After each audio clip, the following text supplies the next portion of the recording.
Hello बच्चों, आज के लेक्चर के अंदर हम बात करेंगे सॉल्यूशन चैप्टर। फर्स्ट चैप्टर के अंदर हमारा जो पहला लेक्चर था वो कंसंट्रेशन टर्म से रिलेटेड था।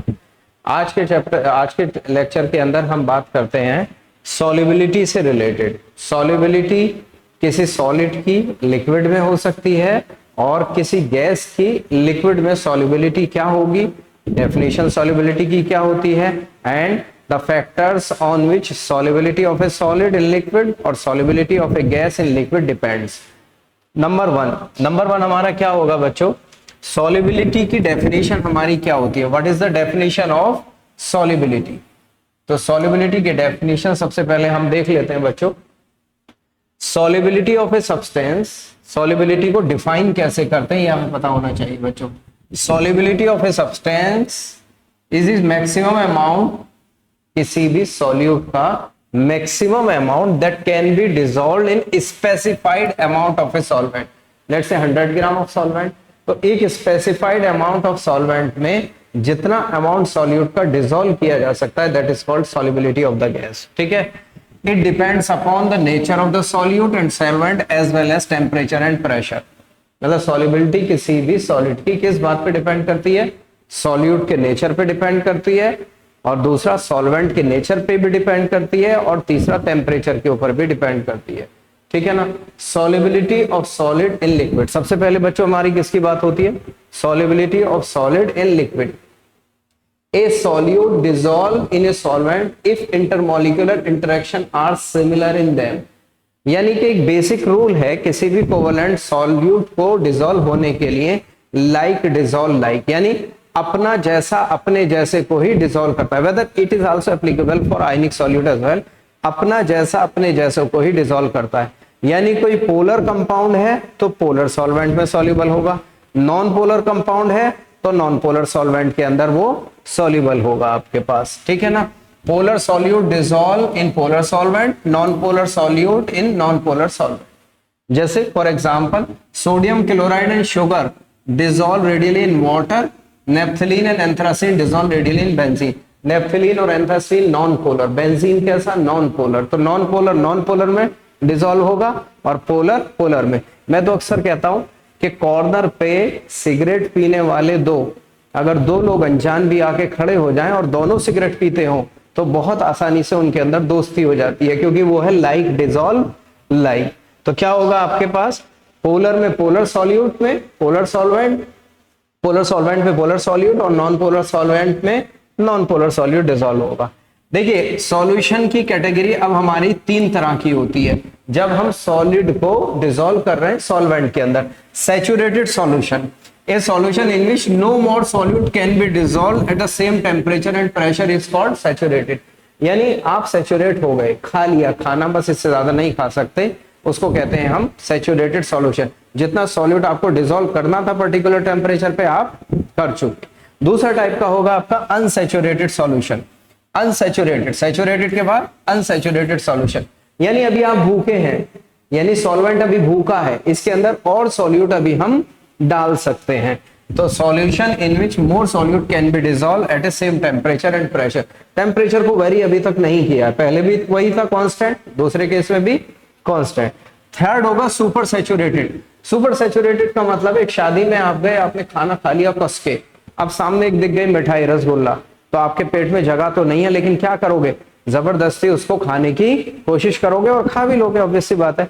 तो यहाँ पे क्या है, a solution which contains more mass of dissolve solute than a saturated solution at same temperature. अच्छा, इसके लिए बात यह है कि सुपर सैचुरेटेड हमें करने के लिए टेम्परेचर भी हमें बढ़ाना पड़ेगा। अगर हमने टेम्परेचर बढ़ाया तो सेम अमाउंट ऑफ सॉल्वेंट के अंदर हम उस सॉल्यूट को डिसॉल्व कर सकते हैं। तो ऐसे सॉल्यूशन को कहते हैं हम super saturated. More solute can be dissolve at higher temperature, temperature को राइज करके भी सॉल्यूट को हम डिसॉल्व कर सकते हैं।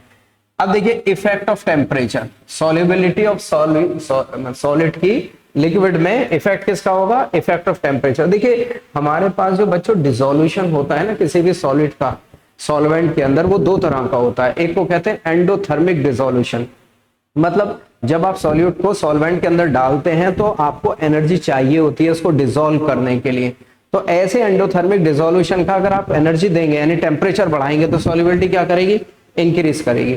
और दूसरा केस होता है एक्सोथर्मिक डिसोल्यूशन। एक्सोथर्मिक का मतलब है किसी सॉल्यूट को आपने डाला सॉल्वेंट के अंदर और उसमें से हीट रिलीज हो रही है। अब हीट रिलीज होने का मतलब आप ये उल्टा तो नहीं करेंगे काम के उसका और टेम्परेचर बढ़ाएं, पहले से ही हीट रिलीज हो रही है। अब ऐसे सॉल्यूट का टेम्परेचर बढ़ाने पर सॉल्युबिलिटी क्या करती है, डिक्रीज करती है। तो endothermic dissolution as well as exothermic dissolution. In general, if a nearly saturated solution, the dissolution process, the endothermic है अगर आपका, the solubility should increase. Solubility क्या होती है उस केस में, और अगर exothermic dissolution है तो solubility क्या होगी उस केस में, डिक्रीज होती है, solubility डिक्रीज होती है।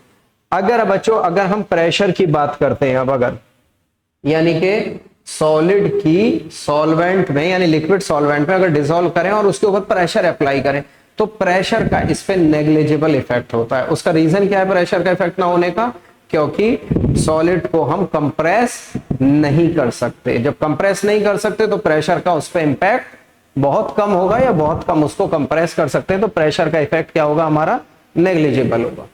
अब नेक्स्ट पॉइंट की तरफ बढ़ते हैं बच्चों हम। यहां पे हमारी बात हो गई किसकी, सॉल्युबिलिटी की, सॉलिड की सॉल्युबिलिटी गैस के अंदर। अब अगला जो टॉपिक होगा हमारा, पॉइंट होगा वो लिक्विड की सॉलिड की सॉल्युबिलिटी किसी लिक्विड के अंदर। अगला जो होगा नेक्स्ट जो होगा हमारा वो होगा हमारा गैस की सॉल्युबिलिटी किसी लिक्विड के अंदर। तो अगली स्लाइड जो होगी हमारी वो होगी solubility of a gas in liquid.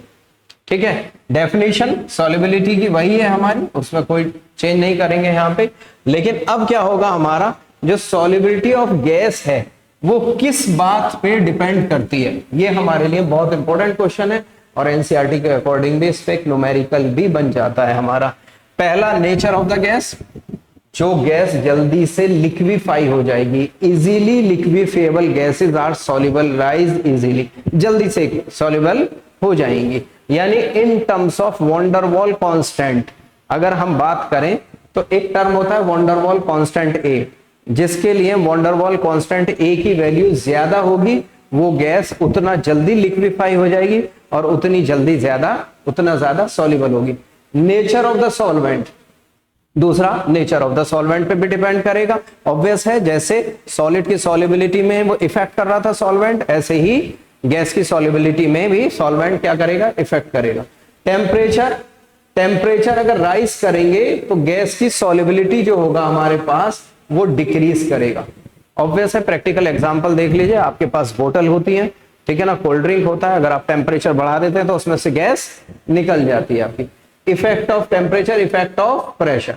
देखिए गैस को कंप्रेस हम कर सकते हैं तो गैस की सॉल्युबिलिटी पे प्रेशर का इफेक्ट होता है और उस प्रेशर के इफेक्ट को हम डिफाइन करते हैं हेनरी लॉ से। इस पे बहुत अच्छा क्वेश्चन हमारा 12th board point of view से भी और कॉम्पिटिटिव पॉइंट ऑफ व्यू से भी बन सकता है हमारा। इफेक्ट ऑफ टेम्परेचर तो हमने बता दिया। In dissolution of a gas liquid heat is evolve and thus in exothermic process, dissolve करेंगे तो हीट क्या होगा, इवॉल्व होगा। Dissolution process involves dynamic equilibrium and follows Lee Chatelier principal. ये कहता है कि इफेक्ट के चेंज के इफेक्ट को नलीफाई करना है, यानी टेम्परेचर बढ़ेगा तो टेम्परेचर बढ़ाने से उसके अंदर डिसोल्यूशन उसका कम होता चला जाएगा। Dissolution is exothermic, solubility of gas should decrease with increase in temperature. Final conclusion आपका ये है कि सॉल्युबिलिटी डिक्रीज होगी किसी भी गैस की सॉल्युबिलिटी लिक्विड के अंदर टेम्परेचर राइज करने पर। ठीक है, नेक्स्ट क्या आता है बच्चों, इसके बाद आता है हमारा नेक्स्ट स्लाइड आती है, वो आएगा हमारा Henry law, effect of pressure. Henry law जो बहुत इंपॉर्टेंट क्वेश्चन है जिसके ऊपर आता है। ऑब्वियस है, प्रेशर क्या होगा बच्चों हमारा, pressure is directly proportional solubility of gas. अगर हम सॉल्युबिलिटी ऑफ गैस की बात करें तो solubility of gas is directly proportional to x से रिप्रेजेंट करते हैं हम सॉल्युबिलिटी ऑफ गैस को, यानी in terms of mole fraction of a gas is directly proportional to pressure of the gas. यानी सॉल्युबिलिटी ऑफ गैस किसके directly proportional होगा, pressure of the gas के डायरेक्टली प्रोपोर्शनल होगा। और प्रोपोर्शनलिटी साइन हटाने के लिए हम इसे कांस्टेंट लगा देते हैं, इसको कहते हैं KH into x of the gas.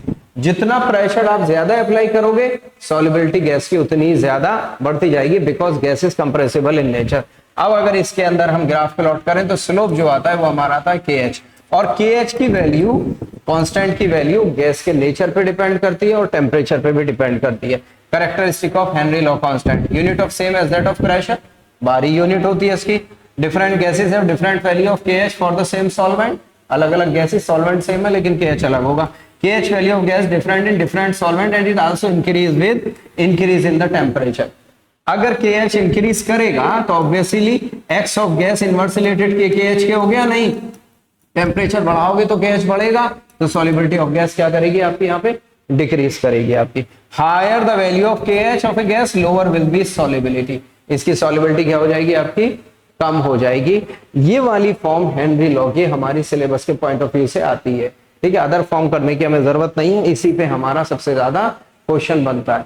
अब इसके ऊपर एक सुंदर सा क्वेश्चन मैं आपको बता देता हूं जो प्रीवियस ईयर में भी आया हुआ है, तो इसके लिए हमें नेक्स्ट स्लाइड पे ऊपर जाना पड़ेगा। नेक्स्ट स्लाइड पे आते, देखिए solubility of liquid in gases, इससे नेक्स्ट स्लाइड पे आते हैं। ये एग्जांपल है हमारा, ठीक है, ये सुंदर क्वेश्चन है हमारा।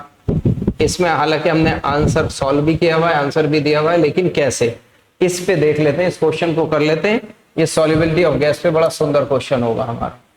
देखिए वो कह रहा है Henry law constant for a solubility of nitrogen in water at 298 kelvin is इतना, यानी KH कितना दे दिया बच्चों हमें, 10⁵ एटमॉस्फेयर, यूनिट उसकी वही होगी जो आपकी प्रेशर की होगी। मोल fraction of nitrogen in air is 0.8, mole fraction of nitrogen air में दे रखा है कितना, 0.8।